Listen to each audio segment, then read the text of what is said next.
जय जिजाऊ, मी आशिष मगर. स्वागत आहे तुमचं एटीएम गुरु या यूट्यूब चॅनलवर. आणि सध्या एक बातमी सोशल मीडियामध्ये खूप जास्त व्हायरल होत आहे की सुदर्शन शिंदे या शिवव्याख्यात्यांनी माफी मागितलेली आहे.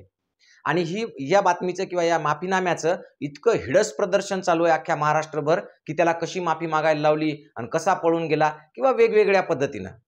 तर बघा, सगळ्यात मूळ मुद्दा असा आहे की नेमकं प्रकरण काय आहे, सुदर्शन शिंदेनं माफी का मागितली, असा काय गुन्हा केला होता त्याने, हे सगळं आपल्याला सविस्तर पाहायचंय. आणि हे माफी मागितल्याचं जे हिडस प्रदर्शन होत आहे महाराष्ट्रात त्याचंही आपल्याला विश्लेषण करायचं. तत्पूर्वी तुम्ही जर एटीएम गुरु हे चॅनल सबस्क्राईब केलं नसेल तर पहिले ते एटीएम गुरु हे चॅनल सबस्क्राईब करून घ्या, कारण इथं अन्याय दिवसेंदिवस वाढतोय आणि या अन्यायाला वाचा फोडणारं चॅनल म्हणजे एटीएम गुरु चॅनल आहे. तर बघा, मूळ मुद्दा असा आहे. सगळ्यात आधी सुदर्शन शिंदे जो आहे तो पंकजा ताईविषयी काहीतरी बोलला.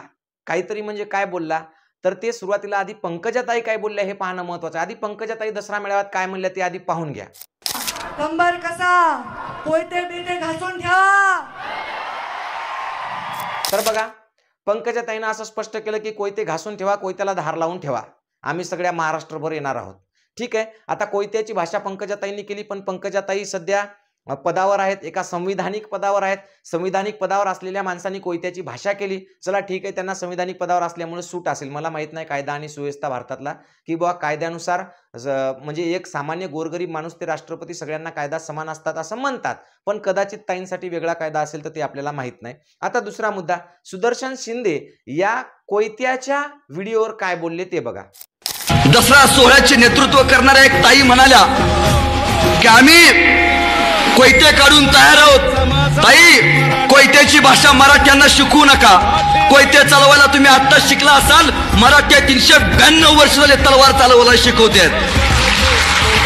आमच्या तलवाऱ्या अजून म्यानात नाही घालून ठेवल्यात, आमच्या तलवाऱ्याला अजून तशीच धार आहे. त्यामुळे कोयत्याची भाषा मराठ्यांना शिकवायचं नाही.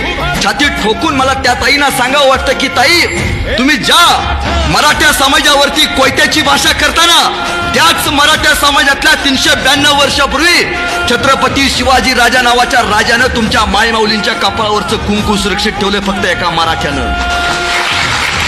बघा, सुदर्शन शिंदे असं म्हणत आहेत की कोणी जर मराठ्यांच्या विरोधात कोयत्याची भाषा करत असेल तर मराठ्यांचा इतिहास असा असा आहे, तलवारीचा आहे वगैरे वगैरे वगैरे. ठीक आहे, आता जर समजा याच्यामध्ये सुदर्शन शिंदेला जर दबाव येत असेल किंवा ताईंच्या कार्यकर्त्यांनी जर त्यांना धमक्या दिल्या असतील की तू ताईंबद्दल असं असं बोलला आणि तू माफी माग, नाही तर तुला आम्ही येऊ करू तेऊ करू, जे काय करायचं आहे ते. कारण ज्यांना कायदा आणि सुव्यवस्था मान्य नसते, जे आडाणचोट लोक असतात किंवा ज्यांना कायदा सुव्यवस्था कळत नाही, ती लोक धमक्या देण्याशिवाय दुसरं काही करू शकत नाहीत. कारण मुद्द्यांचा आणि गुद्द्यांचा फार मोठा फरक असतो. मुद्द्यांची लढाई मुद्द्यांनी लढली पाहिजे, पण मुद्दे सोडून जेव्हा माणूस गुद्द्यावर येतो तेव्हा काही गोष्टी समजून घेतल्या पाहिजे. त्या समजून घेऊ आपण. चला ठीक आहे, आता मूळ मुद्दा असा आहे की धमक्या कोणाला, ज्यांनी उत्तर दिलं त्याला की ज्यांनी सुरुवातीला बोललं त्याला.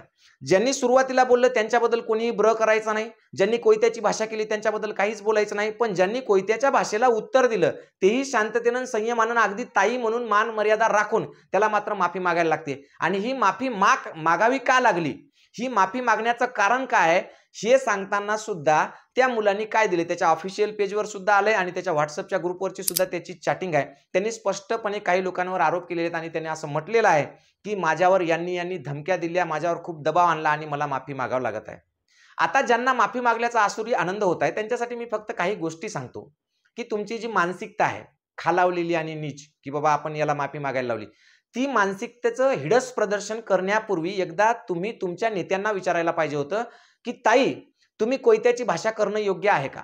तुम्ही गोरगरीब मुलांसाठी लेखणीची भाषा करा, गोरगरीब मुलांच्या हातात पुस्तक देण्याची भाषा करा, गोरगरीब जनतेच्या हातात नोकरी देण्याची भाषा करा. तुम्ही गोरगरीब जनतेच्या हातामध्ये काहीतरी शाश्वत देण्याची भाषा करा, ना की कोयते देण्याची. कोयते देण्याची भाषा करून काय करणार आहात तुम्ही? फक्त दोन समाजामध्ये तेढ निर्माण करणार आहात, फक्त दोन समाजामध्ये दंगली सदृश्य काहीतरी व्हावं असं काही निर्माण करणार आहात का? मग जर समजा तुमचा नेता चुकला असेल तर आधी तुमच्या नेत्याला जाब विचारा, आणि नेता जर बरोबर असेल तर मग सुदर्शनचं कुठं चुकलंय याच्यावर विचार करा. मूळ मुद्दा असा आहे, माफी मागितल्यानं कोणी लहान होत नसते, पण ज्या पद्धतीनं माफी मागून घेण्याचा प्रकार आहे तो प्रकार चुकीचा आहे.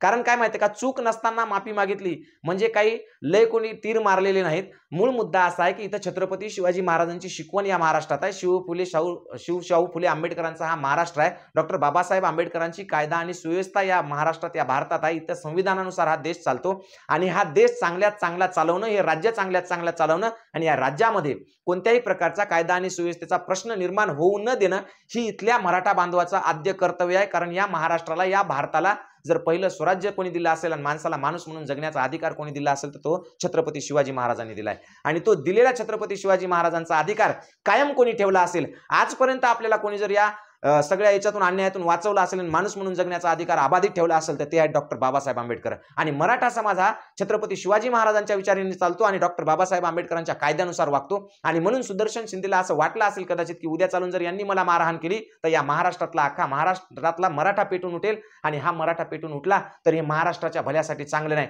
आणि म्हणून त्या मुलांनी माफी मागितली. कदाचित त्याला भीती वाटली असेल, तुम्ही त्याच्या कुटुंबाची कोणाची तरी धमकी दिली असेल, काय नाही ते केलं असेल आपल्याला माहित नाही, पण त्यांनी माफी मागितली याचा अर्थ त्याला कशाचं तरी दडपण आले, त्याला कशाची तरी भीती घातली. तुम्ही असं भीती घालून विचारांची, मुद्द्याची लढाई, विचारांची लढाई तुम्ही गुद्द्याकडे नेत असाल तर मराठा समाजानं तो सुद्धा त्याच पद्धतीने उत्तर देऊ शकतो. पण मूळ मुद्दा असा आहे की आपण छत्रपती शिवाजी महाराजांच्या विचाराचे पाईक आहोत. कोणी घाणेरड्या 2-4 लोकांनी, नीच मानसिकतेच्या 2-4 लोकांनी जर धमक्या दिल्या असतील किंवा त्याला माफी मागायला लावली असेल तर याचा अर्थ सगळा समाज दोषी नसतो, हे आम्ही जाणतो. सगळ्यात महत्त्वाचं म्हणजे या महाराष्ट्राला, या महाराष्ट्राचं पावित्र्य कायम टिकलं पाहिजे. पुढच्या येणाऱ्या भविष्यातल्या सगळ्या पिढ्या एकमेकांसोबत हसत खेळत राहिल्या पाहिजे, एकोप्यानं राहिल्या पाहिजे, आपापसात भांडल्या नाही पाहिजे आणि आपापसातली शांतता आणि स्थैर्य टिकून ठेवलं पाहिजे आणि प्रगतीच्या वाटेवर एकमेकांना सोबत घेऊन गेल्या पाहिजे. याच्यासाठी आम्ही शांत बसतो.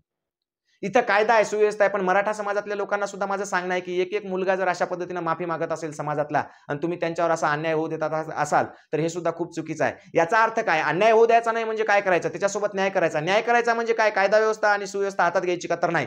तर त्या मुलांना ज्यांनी कोणी धमक्या दिल्या असतील त्यांच्यावर कायदेशीररित्या पोलीस स्टेशनला जाऊन कारवाई केली पाहिजे. त्याच्यासोबत समाजाने उभं राहिलं पाहिजे. ज्यांनी धमक्या दिल्या त्यांना शिक्षा झाली पाहिजे. इथल्या कायद्या आणि सुव्यवस्थेचा प्रश्न निर्माण होता कामा नये.